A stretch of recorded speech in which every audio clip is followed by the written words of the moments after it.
For my civil rights project, I decided to interview my grandfather, Ned Pettis Jr., who was born November 19th, 1951, in Columbus, Ohio. He is a retired fire chief here in Columbus. He is the first African American fire chief in Columbus. He is a former instructor at Franklin University.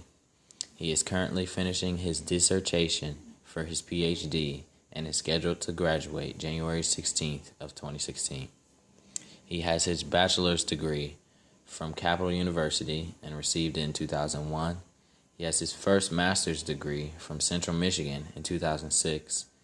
He has received his certificate of completion for his senior executive in state and local government program from the John F. Kennedy School of Government within Harvard University.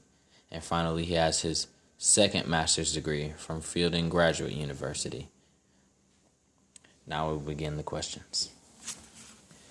So what's your take on Jim Crow laws?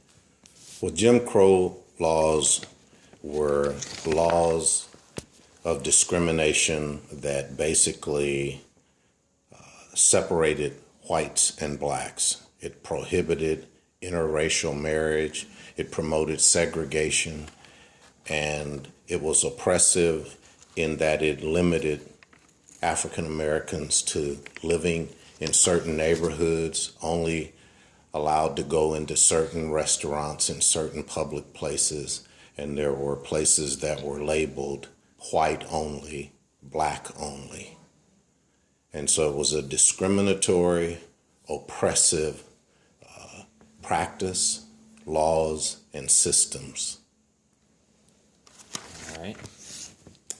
Could you tell that where you were at this time, that the city, neighborhoods, churches, bathrooms, etc. were segregated? Not as much as what I read about and heard existed in the South. When I was very young, less than 10 years old, I saw some instances of it relative to restaurants and things of that nature. The rest of it, I was told about it by family members because my parents and older relatives migrated to Columbus, Ohio from Alabama, where they worked as sharecroppers and experienced the full brunt of racial discrimination, Jim Crow laws, and racial oppression. All right. What major historical event do you remember living through? As a 12-year-old through 16-year-old, I lived through the assassination of John F. Kennedy, our president, who was assassinated 3 days after my 12th birthday on November 22nd. I remember the assassination of Malcolm X in 1965 when I was 13 years old. I remember the assassination of Martin Luther King Jr. and Robert F. Kennedy, our president's brother, both in 1968 while I was 16 years old. And I saw on the news and on television the march on Washington, D.C. I heard the I Have a Dream speech by Martin Luther King Jr. And I saw reports of sit-ins, boycotts, and civil disturbances where dogs were sicked on the marchers and demonstrators and fire hoses were turned on the crowds. All right. Do you remember any wars or bombings, any Ku Klux Klan wrongdoings?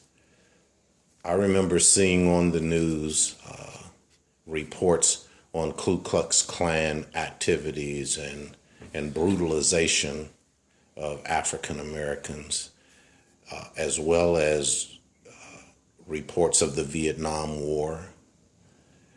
I remember studying about wars in school, but the Vietnam War, while I was in high school, was the one that actually took place that I could actually remember. All right. How were African Americans treated around this time, in your opinion? African Americans were suffered disparate treatment. There was a double standard. They were discriminated against. Police would sometimes pull us over or stop us and make us put our hands on the car and search us and things for no reason whatsoever. And afterwards would let us go because me and my friends, we would not have done anything wrong other than being in the neighborhood. There were certain neighborhoods that we weren't allowed to go in. There was no law or anything, but you would get chased out or the police would pull over and ask you, "What are you doing here?" It was difficult, if not impossible, to get certain jobs until certain programs, they probably called them affirmative action, but there were urban league programs that provided summer jobs for some of us. But other than that, the opportunities were very limited, and the difference that was made between whites and blacks was very obvious. All right. And you mentioned to be partially harassed by the police back when you were a teenager.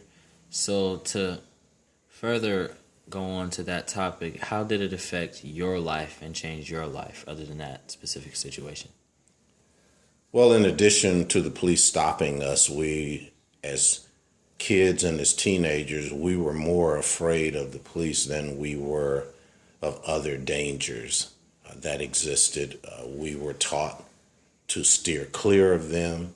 When sirens would blare, whether it was the fire department or the police, oftentimes crowds would gather to see what was going on.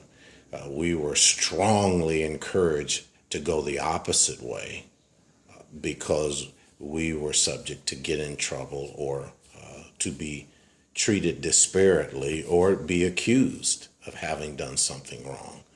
So we were taught and trained to be afraid of the police, and that was reinforced by how we were treated by the police. All right. Well, thank you for your time. I believe that's the end of the interview. Is there any questions you have for me? I would just like to add that while all of these things are happening, there were also champions who would encourage us and support us in the white population that did not agree with a lot of the things that were taking place, but they were usually more silent, more quiet, but there was always some support somewhere in the school system, in the recreation centers, or in the summertime at the parks that we would go to. That was very helpful. That was very encouraging. And I think it's contributed to my resolve to never give up on being successful, no matter how unfair things seemed. And it's paid off. All right. Thank you.